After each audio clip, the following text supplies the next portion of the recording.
안녕하세요. 과수유통 강의를 시작하도록 하겠습니다.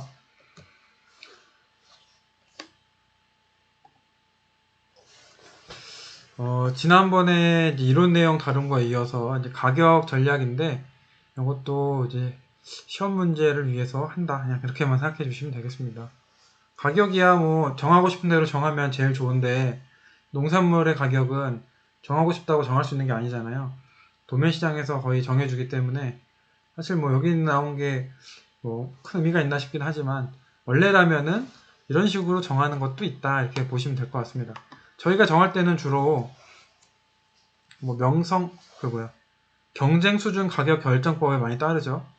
그러니까 다른 농가에서 아니면 다른 뭐 마트나 아니면 도매시장이나 다른 데서 어떻게 파는지 가격을 보고 그, 그 수준에 맞춰서 하는 거죠.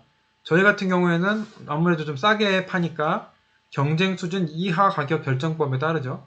왜냐면은 품질이 사실 뭐 엄청 이제 뛰어나거나 그러지 못하다 보니까 그나마 가격이라도 이제 메리트를 주려고 경쟁 수준 이하 가격 결정법에 해당하는 것이고요. 그 다음에 뭐 경쟁 수준 이상 가격 결정법을 쓰기도 하고요. 뭔가 그 사치품이라고 하는 것들, 그러니까 뭐 이번에 되게 황당했던 게 애플에 나온 그 무슨 유리 닦는 거를 그렇게 비싸게 파는데도 잘 팔리대요. 뭐 그런 것도 있겠고, 뭐 그 명품 같은 경우에는 오히려 비싸면 비쌀수록 잘 팔린다. 그런 것들이 이런 거죠. 아무나 못 사게 만드는 거. 그런 거고. 그 다음에 단수 가격 결정법은 그냥 만약에 5,000원에 하고 싶어도 그냥 4,900원, 4,990원 해서 좀 뭔가 이제 느낌을 싸게 느끼게 해주는 거. 뭐 그런 건데요. 그런 거고. 명성 가격 결정법. 구매자가 가격에 의해서 품질을 평가하는 품목에 대해 결정한다. 그러니까 뭐 이거는 약간 그 경매 할 때 얼마 부르는 거 값이다 뭐 그럴 때 하겠죠. 그다음에 원가 차별법. 그 원가에 따라서 이제 가격을 이제 제시하는 거. 뭐 요거는 수요 기준에 해당하는 것이 되고요. 그다음에 원가 기준 이거 같은 경우에는 실제로 요 2번, 3번은 이렇게 가격이 결정되면은 오히려 돈이 이제 안 남을 가능성이 높죠. 근데 사실 돈을 남기려면은 이렇게 원가 가산 가격. 그러니까 만약에 제조 원가가 100원이면은 적정 이율을 한 10%의 이율을 추가해가지고 110원에 판매한다. 원가가 10,000원이면은 11,000원에 판매한다. 그러면 10%의 이율이 나오는 거니까 이렇게 되면 손해보지 않겠죠. 네, 목표 가격. 만약에 이 사과 한 박스가 5만원이면은 내가 목표 소득을 충족시킬 수 있다. 그렇게 정할 수도 있겠죠. 목표 가격 결정법. 이 두 개가 농민들이 만약에 쓸 수 있으면 가장 좋은 건데, 실질적으로는 경쟁 수준이나 경쟁 수준 이하, 이렇게 많이 하게 되죠. 저희도 그렇고, 대부분. 아니면은 아예 그냥 거의 뭐 짜고 치는 고스톱이 될 수도 있고, 도매시장에서는요. 가격을 어떻게 결정하는지 그거 한번 보시고요. 그 다음에 수확물의 유통기한을 늘리기 위해서는 여러 이제 있죠. 이런 거는 딱 서술형 쓰기 괜찮겠죠. 과수 수확물의 유통기한을 늘리는 방법을 뭐 세 가지 이상 쓰시오. 뭐 세 가지 쓰시오 하면은 뭐 1mcc 뭐 메틸 시클로프로펜 처리 아니면은 저온 저장고의 습도를 85에서 95%로 높게 유지한다. 저온 저장고의 저장 온도를 낮춰준다. 0에서 10도 사이로. 이게 과일마다 다르니까 대충 이렇게 놓은 거고요. 뭐 어떤 거는 대부분 0에서 10도 사이면은 저장이 다 되니까 놓은 거고, 그 다음에 CA 저장을 한다 또는 MA 저장을 한다 또는 예냉 예건 처리를 한다. 뭐 이런 게 수확물의 유통기한을 늘리는 방법이 되겠습니다. 그 다음에 농산물 소비 유통 환경 변화와 과제. 이건 최근에 나온 자료인데 보시게 되면은 여성의 사회활동 증가와 핵가족화 진전. 그래서 외식 수요가 늘고 있다. 집에서 밥 먹는 게 아니라 나가서 먹는 게 많아진다. 그래서 나가서 먹을 수 있게 되는 뭐 외식 쪽으로 어떻게 농산물이 접근해야 되는지 뭐 이런 게 고민이 필요하겠고요. 그 다음에 뭐 대규모 체인 소매점에 대한 거래의 안정성 실현이 유통종사자의 경쟁력의 결정이다. 그러니까 그 대규모 체인 소매점이라는 게 소매인 것 같은데 대규모인데 사실상 소매인 거. 그러니까 그런 커다란 마트, 뭐 롯데마트 이런 것들. 여기에는 이제 거래의 안정성을 굉장히 중요시 한다는 거예요.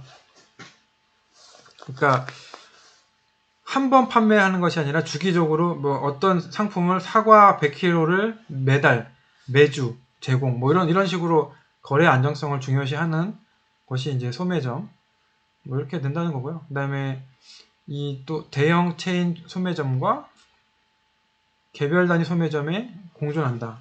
그러니까 그런 큰 소매점, 그러니까 롯데마트나 그냥 일반 다른 소매 시장, 뭐 그냥 시장 같은데, 그래서 대량 거래를 통한 비용 절감 아니면 섬세함을 무기로 차별화 중시. 근데 뭐 섬세함이 아무튼 이런 식으로 이런 시장이 이제 나왔기 때문에 많이 점점 더 커져가고 있기 때문에 그 시장에 대한 대책, 대응 이런 게 필요하다는 거고요. 산지 유통도 규모화된 산지 같은 경우에 도매 시장을 이제 떠나려고 그러고 개별 출하자의 도매 시장 이용이 또 공존한다. 도매 시장을 이용할 수밖에 없긴 하겠지만 안 이용하려는 개별 출하를 하려는 그런 유통도 많이 생기는 거죠.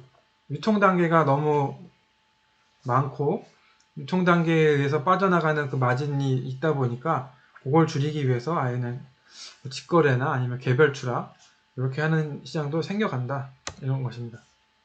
바람직하죠 어떻게 보면. 그래서 여기 보시면은 1인 가구 같은 경우에는 10에서 14년에는 과일류가 31%였는데 15에서 19니까 과일이 오히려 줄었어요. 4인 가구는 거의 비슷하고 60대 이상 뭐 30대 이하는 20%도 안 되고요. 4, 50대만 좀 많이 먹네요. 23.6%. 그래서 과일 소비, 그러니까 핵가족화? 그러니까 좀 이렇게 오래된 말인가요? 1인 가구가 증가하면서 과일 소비량이, 과일 구매액 비중이 줄어들었다. 이렇게 통계적으로 나오는 거죠. 자, 안타까운 얘기입니다. 뭘 이렇게 많이, 다들 물고기 먹나봐요. 수산물도 엄청 늘었네. 아, 수산물, 축산물이 늘었네. 고기 먹고, 물고기 먹고, 육류 쪽으로 고기를 많이 먹고, 채소, 과일 이런 걸 안 먹네요, 사람들이. 뭐, 저도 사실 뭐. 그리고 이제 코로나 관련해서 비대면 거래가 증가, 이거에 대해서 대응을 해야 되는데, 맛보고 사는 게 아니고, 보고 사야 되기 때문에, 어떻게 더 맛있게 보여주고, 어떻게 더 또 편하게 제공하고, 이런 거에 대한 이제 연구, 고민, 이게 필요하겠죠.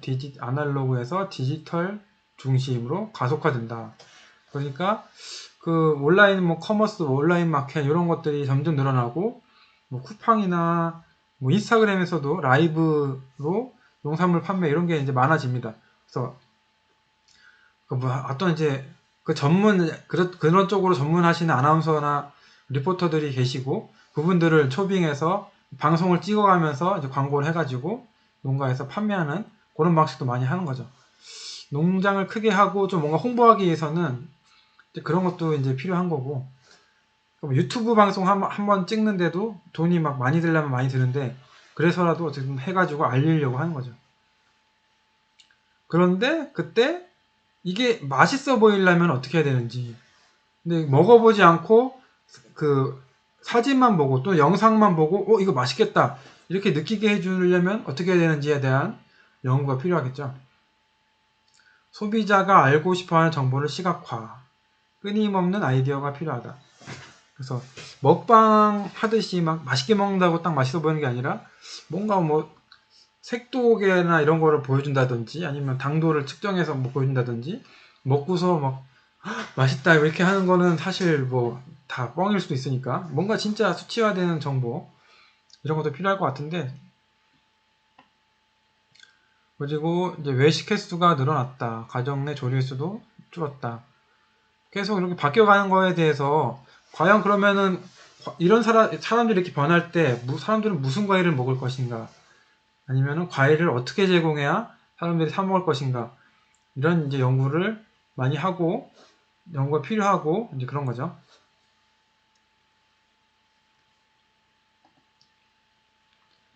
그래서 마트도 이제 잘 거래 안 하고 아예 그냥 인터넷으로 직거래. 마트도 많이 안 가나요? 마트는 가는데 저는. 그래서 이제 대형마트랑 도매시장 여기서 뭔가 서로 원하는 것이 다른데 품질이 균일성을 원하는 건 도매시장이고 공급의 안정성을 확보하는 것은 대형마트인데 요거에 뭔가 혼란이 온다. 뭐 그런 얘기인 것 같습니다.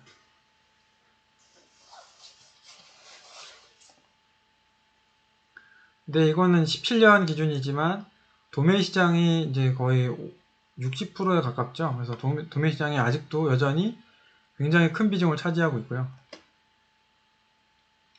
생산자에서 바로 소비자로 가는 것은 3.5%밖에 안 되죠. 3.5%.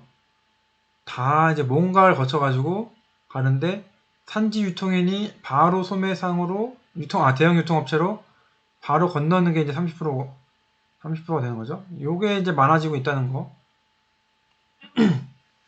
도매시장에 안 거치고 도매시장을 거쳐서 가는 것도 있지만 안 거치고 이렇게 바로 가는 것도 이제 늘어나고 있는 거죠. 근데 이거는 2%밖에 안 되네요. 다 뭘로 오는 거야? 생산자 단체에서 바로 가는 게 여기 18.7%. 요게 커지는 게 이제 변화가 시작된 거죠. 항상 그 한국 농업 유통의 문제라고 항상 얘기하면은 그러니까 너무 생산자의 규모가 작아가지고 뭔가 그 교섭력 이런 게 떨어져서 가격도 정하지 못하고 판매처도 정하지 못하는데 요즘에는 농가끼리 한 10개, 20개, 뭐 30개 이렇게 농가끼리 모여서 법인을 만들어 가지고 생산자 단체를 만들고 여기에서 바로 제공을 하는 거죠. 작년에 저희 오셨던 그 원세현 대표님이 착한 사과라는 그 브랜드를 만들어서 그게 이제 생산자 단체죠. 농업회사 법인. 그걸 만들어서 바로 그 급식 그 수급하는 경기도 급식 업체에다가 납품을 한 거죠. 거기도 어떻게 보면 대형 유통업체죠. 이렇게 넘어가는 거. 이런 게 이제 많아지니까 그나마 뭐 이런 변화가 계속 있고 좀 가속화돼야 될 것이고요. 그러나 도매시장의 경유율은 여전히 늘고 있다. 뭐 도매시장이 여기 뭐 투명성이 증가되었다. 이게 제가 저번에 말씀드렸던 그 영상을 혹시 보셨나 모르겠는데 KBS에서 검색하면 다 공짜로 볼 수 있거든요. 아무튼 이 도매시장에서 이게 참 거기 보면 막 사람 자살도 하고 막 힘들어서 울고 난리 나거든요. 그 영상에. 도매시장이 뭐 생산자의 역할을 들어주느냐, 소비자의 뭐 입장을 대변해 주느냐 하면은 도매시장은 거래만 되면 수수료가 나오기 때문에 그냥 거래를 많이 하는 게 주 목적이 아닌가. 그리고 굳이 생산자를 대변해 줄 필요도 없고 소비자들을 대변해 줄 필요도 없어요. 자기가 돈 벌면 돼요. 그런 개념으로 지금 그 영상에서 나왔습니다. 저도 뭐 그래 보이고요. 도매시장 팔아가지고는 돈이 안 된다라고 다 대부분 하잖아요. 하지만 도매시장에밖에 팔 수 없는 품목도 있지만 과일 같은 경우에는 직거래가 이제 가능하기도 하니까 되도록이면 직거래를 통해서 판로를 개척하는 것이 매출을 늘리는 방법이고 매출이 또 늘어야 소득이 결국은 순수익이 늘어나는 거니까요. 도매인 시장의 이제 가장 큰 문제는 여기 중도매인이나 뭐 법인 요게 보면은 실질적으로 전속 관계다. 그러니까 이 중도매인이 여기도 갔다가 B도 갔다가 C도 갔다가가 아니라 거의 뭐 그냥 그 전속 관계를 유지하고 있기 때문에 사실상 경쟁이 아니라 그냥 경쟁이라고 보기 어렵고 그냥 뭐 얼마에 사가 그럼 얼마에 사갈게 그냥 그렇게 되는 거라 가지고 그 투명한 도매, 완벽한 도매라고 볼 수는 없다. 경매가 책정이 정말 딱 그 시세에 맞게 되는 게 아니라 시세보다 이 사람들이 그걸 조절할 수 있다. 그런 측면이 있습니다. 1,000원짜리를 여기서 이거 한 500원짜리면 되겠는데? 그럼 500원짜리다 그냥 해버리는 거예요. 그래서 제값받기 위해서는 이제 도매 시장에서 가장 중요한 거는 균일한이죠, 균일한.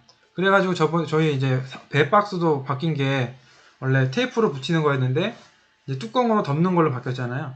거기서 균일한지 안 균일한지 어쨌든 확인을 해야 되기 때문에 배 박스도 바뀌었고 그런 것처럼 균일한 거를 좋아한다. 그래서 여기 뭐 최소 몇 상자 이상은 출하할 수 있는 출하자, 그리고 일주일에 2, 3일씩 꾸준히 출하하는 출하자, 그 다음에 등급을 세분화해서 균일하게 선별하여 포장할 줄 아는 출하자.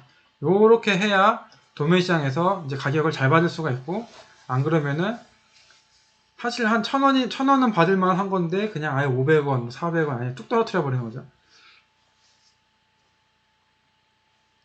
그 다음에 여기 보면 신뢰를 얻기까지 시간이 필요한다. 그래서 요것 때문에 그 부모님이 농사를 하시는 경우에 많은 경우가 부모님 이름으로 그냥 그 부모님 이름으로 내는 게 아니라 부모님이 있고 아들이 있다. 이렇게 했을 때 A급도 아빠 이름, B급을 아들 이름. 그러니까 아버님께서 일단 이렇게 하시는 거예요. 그래서 아들의 이름을 높이는 작업을 하시는 거죠. 그 다음에 나중에 아들이 농사 지을 때 이제 이름값이 생기니까 제대로 A급 가격을 받을 수가 있게 되겠죠. 이런 식으로 신뢰를 얻기까지 시간이 필요하니까 부모님이 농사 지을 경우에는 이렇게 해가지고 각자 그 자기 이름의 그 이름값을 얻는 시간이 필요하다 그래요. 근데 이런 게 없으면은 처음에 이제 가격 받기가 굉장히 어렵고 오래 걸리고요. 근데 이름값은 사람의 이름도 이름값인데 지역의 이름도 이름값이니까 저번에 저희 방문할 때 여주가지가 이제 유명하다 보니까 좀 이제 숙련이 충분히 된 다른 지역 가지보다 초보 농사의 여주가지를 더 가격을 더 잘 준다는 거. 그러니까 어쨌든 그 여러 가지가 있겠지만 산지가 어딘지도 중요하게 되겠고, 그 다음에 신뢰를 얻기 위한 자기 이름에 대한 가치, 브랜드 가치를 형성하기 위한 것도 굉장히 도매시장에서 제값받기 위해서 이제 꼭 필요한 일이라고 합니다. 유통업자의 눈높이를 맞추자. 그러니까 유통업자가 어떤 걸 원하는지를 파악을 하고 그거에 맞춰서 제공을 해야만 가격을 받는다. 이 얘기입니다.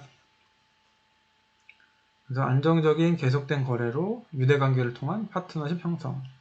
그러니까 뭐 그냥 도매시장 좋게 해주면 돈 받는다는 건데. 그래서 여기 뭐 교섭력 발휘를 위해 소재를 명확히 하는 거. 당연한 얘기죠, 이거 뭐. 그러니까 이름값 제대로 하기. 그러니까 이런 것들 때문에 그 품질에 대해서 선별을 농장에서 더욱더 철저히 해야 되고, B급, C급 이런 것들은 늦게 되면은 오히려 그냥 전체 매출량을 오히려 하락시킬 수가 있어요. 그러니까 이런 이미지 관리를 해야 되는 것이 필요하다 하는 것입니다. 그리고 또 이것도 보시면은 어느 시장 범위 내에 출할 것인가, 이것도 도매 시장이 다양하게 있는데 뭐 가락동도 있고 다른 데도 있는데 지역마다 도매하는 방식이 뭐 시세가 달라져 가지고 어디는 얼마 이런 게 있어 가지고 그때그때 막 체크하면서 납품을 해야 되더라고요. 이런 거를 굉장히 잘 파악해야 된다는 것입니다. 엄청 어려운 거, 특히 채소할 때는 수시로 내야 되니까 과수는 한 방에 끝인데, 한 방에는 아니지만 그래도 많이는 안 하는데 채소는 거의 주기적으로 뭐 매주 납품하거나 뭐 그러잖아요. 이게 훨씬 더 민감하죠, 채소 쪽은. 그 다음에 이제 사과 같은 경우에 저희가 뭐 다른 것보다 사과가 과수니까 과수 쪽으로 사과 보시게 되면 후지 계통으로 계속 다양화가 진행되고 있다. 이건 이제 거래 특성. 근데 다음에 배랑 포도는 다음에 다루고요. 오늘 사과만 다루겠습니다. 그래서 보면은 홍로 품종이 확산된다. 연중 출하가 확대된다. 이런 게 특징이 있다는 거죠. 그러니까 뭐 이건 후지 계통이니까 미시마, 미얀마, 요카, 히로사키 이거 다 결국은 후지예요. 후지의 아조변이 돌연변이 품종인 거고요. 그래서 썸머킹부터 시작해가지고 후지까지 진행이 된다. 원래 저희 과수원에 있는 거는 스가루였고요. 스가루보다 더 먼저 나오는 썸머킹, 뭐 7월 초순이면은 뭐 완전 엄청 일찍 나오는 거죠. 그래서 이거를 연중출하하기 위해서는 요거를 골고루 썸머킹 키우고 뭐 시나노 스위트 키우고 후지 키우고 이렇게 하면은 뭐 그다음에 아리수까지 같이 키워주고 이렇게 나눠서 키워주면은 한 번에 딱 판매하고 끝나는 게 아니라 이제 골고루 계속 판매를 할 수 있는 거죠. 꾸준히. 또 이제 보시면은 아리수가 평가가 양호하다. 아리수에 대한 그 선호도나 아리수에 대한 평가가 늘 좋더라고요. 그 아리수는 꼭 심어봐야겠다 이런 생각이 들었는데 아리수 나쁘다는 얘기를 거의 못 들었고요. 그 다음에 썸머킹 같은 경우에는 스펀지 현상, 그러니까 이게 좀 푸석푸석한 사과 있잖아요. 사과에 과즙 별로 없이 푸석해지는 거. 아오리 같은 경우도 좀 너무 오래되거나 그렇게 되면 푸석푸석해지는 게 생기는데 과숙됐다고 해야 될까요? 그런 것들이 이제 발생하니까 그 조심해야 되고요. 탄사 품종은 이제 많이 감소한다. 탄저병 때문에. 그래서 1월 같은 경우에는 결국은 여기 있는 거 다 후지고 NB라는 그 다른 어디 호주였나? 거기서 온 거, 그 다른 거 조금 있고 기쿠, 미얀마, 미시마 다 후지입니다. 결국은. 어쨌든 후지인데 100% 후지였다가 후지 계통의 다른 이제 품종을 새로 하고 있는 거죠. 2월까지도 다 후지. 뭐 3월 후지. 후지. 왜냐면 후지가 저장이 길게 되니까 1월부터 6월까지는 후지일 수밖에 없죠. 이게 없던 건 오히려 예전에는 6월까지 다 후지고요. 그 다음에 7월부터 후지만 나오는 게 아니라 시나노 이게 뭐야 레드? R은 뭐죠? 시나노 R? 시나노 레드인가? 이런 게 나오고 아오리 이제 스가루 품종이 이때 나오게 되죠. 여전히 스가루가 더 많습니다. 그 썸머킹이 신품종으로 좋다고는 하지만 아직은 이제 스가루가 훨씬 더 많이 심겨져 있는 상황이니까 스가루 썸머킹 좋다 해도 아직은 못 따라가는 것 같고 8월 되니까 이제 홍로가 나오죠. 8월 되니까 홍로 나오고 산사 나오고 9월 되니까 시나노 S가 시나노 스위트죠? 시나노 스위트 같은데 양광 히로사키도 그 후지인데 후지 쪽인데 9월인데 나오네요. 근데 요가 양광이 또 이제 10월에 나오고 시나노 S 시나노 스위트겠죠 이거는 11월 결국은 다 양광 빼고는 다 후지죠. 다 후지. 그러니까 1년 내내 후지가 주 품종으로 사람들은 사과하면 후지를 생각하는 거는 여전하다. 그렇게 볼 수 있겠고, 그 외에 다른 품종이 나오긴 하는데, 이제 연간 판매를 위해서 나무를 골고루 심어주고, 골고루 심는 품종을 이제 너무 오래된 품종이나 좀 사람들이 선호하지 않는 품종보다는 선호하는 품종으로 심어주는 게 좋지 않을까. 이런 걸 볼 수 있을 것 같습니다. 그리고 대과 같은 경우에는 그 명절 때 이제 소비되지만 평시에는 중소가 소비가 늘어나니까 꼭 크게 키우는 것만이 장점은 아니다. 이렇게 또 이런 것도 추세이고요. 그 다음에 이 색 크기보다 색을 더 중요시한다. 그 다음에 푸석한 거 상당히 사람들이 안 좋아하기 때문에 푸석하지 않고 좀 단단하게 탱탱하게 해주는 것이 또 굉장히 더 중요하고요. 그래서 뭐 보통 군납이 아유 참 하는 왜 군인들이 이런 걸 먹어야 될까요?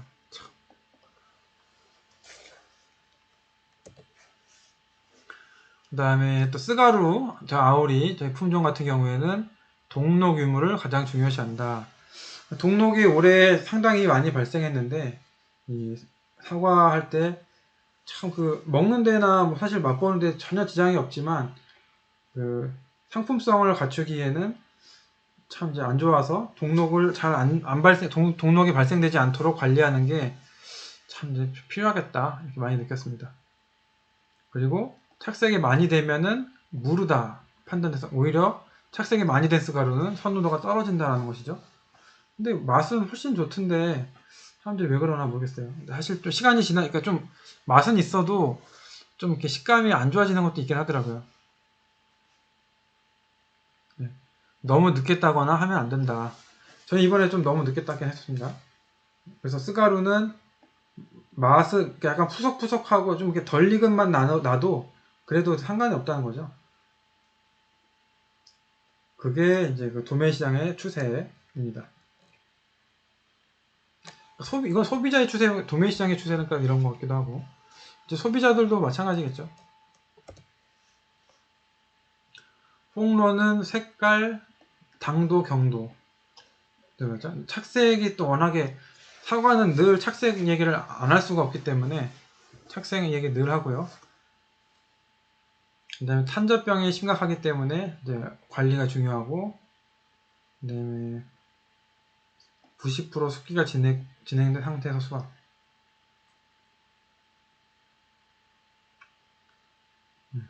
이 정도? 대거 선호가 낮아지는 경향. 예전에는 무조건 커야 되지만 이제 명절 때 사실 잘 안 모이기도 하는 것 같고, 특히 코로나 때문에 명절이라 그래서 꼭 모여가지고 뭐 제사 지내고 이제 그러는 것보다는 이제 가족별로 소비를 하니까 중소가 중심. 근데 9월에 추석 있을 때는 그래도 대과가 좀 팔리니까 대과 중심 이렇게 출하하는 것이 유리하다고 합니다. 후지도 보시면은 이제 착색이죠. 사과는 착색이 너무 중요하게 보는 게, 특히 경매, 도매 이런 데서는 착색을 중요하게 하니까, 저희 학교에서는 뭐 도매를 안 나가니까 착색 사실 신경 안 쓴 거지, 아예 안 쓴 건 아니지만 그래도 좀 덜 쓴 거지. 도매 시장에 나갈 거였으면은 아예 못 나갔죠. 어떻게 보면. 저장할 거면은 일찍 수확. 그리고 크기는 당연히 크면 좋겠지만 이것도 대과보다 또 중소가가 더 높은 가격이 형성되는 경향도 있다. 그리고 단맛이 느껴지는 걸 선호한다. 후지는 만생종이기 때문에 특히 더 달아야만, 앞서 나온 과일보다 전에 나왔던 뭐 이 앞에 나왔던 시나노 스위트나 뭐 아울이나 홍로보다 달아야지 맛있다고 느껴지지, 앞에 나왔던 것보다 더 단맛이 떨어지면은 이거 맛있다고 느낄 수가 없겠죠. 그래서 맛있게도 키워야 되는 게 또 어려운 거죠. 이제 가격 결정법 맨 처음에 했던 건데, 저희가 이제 11월 2일 날 또 배즙 내려가기로 했잖아요.